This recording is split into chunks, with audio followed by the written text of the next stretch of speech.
একটা জিনিস হয় AQI, তাকে বলা হচ্ছে কি না air quality index. Air quality index, air quality index কি বোঝাচ্ছে? এয়ার কোয়ালিটি ইন্ডেক্সটা কি বোঝায় না আমাদের বায়ুমণ্ডল মানে আমাদের যে চারদিকে বায়ুটা কতটা সুরক্ষিত আছে, কতটা ভালো কোয়ালিটি। তো মোটামুটি এটা ওই 10-এর নিচে থাকলে ঠিক আছে। পাহাড়ি অঞ্চলে এটা 2-3 এরকম থাকে। এখন আমরা যে কোয়ান্টাইতে আছি এখানে ধরে নাও এটা হয়ে যাবে 30-40 বা 50 হয়ে যাবে। এখন এই AQI দিল্লিতে কত বলো তো?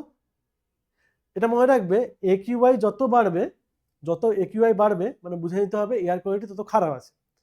তো AQI দিল্লিতে 1000-এর উপর, যেটা থাকার কথা কত, তার 10-এর নিচে থাকার কথা, যেটা সেখানে আছে কত 1000। তাহলে 10-এর নিচে কোথায় আছে? পাহাড়ি অঞ্চলে আছে, মানে সেখানকার বায়ুমণ্ডল একদম ভালো। সেখানে যদি বজ্র পদার্থ বেশি বেড়ে যায়, তো সেই বজ্র পদার্থকে সরানোর জন্য আমাকে জ্বালাতে হবে সেখানে, আর জ্বালালে বায়ু দূষণ হবে। এমনি ফেলে রাখলে সেখানে মাটি দূষণ হবে, জল দূষণ হবে। ধরো একটা সুন্দর নদী যাচ্ছে, তার উপর দিয়ে দেখতে পাচ্ছ যে প্লাস্টিকের বোতল ভেসে আসছে, বিভিন্ন আবর্জনা ভেসে আসছে, তাহলে কি সেখানে দেখতে ভালো লাগবে? নিশ্চয়ই ভালো লাগবে না। সেই জন্য পাহাড়ি অঞ্চলে আমাদেরকে কন্ট্রোলে রাখতে হবে এগুলো।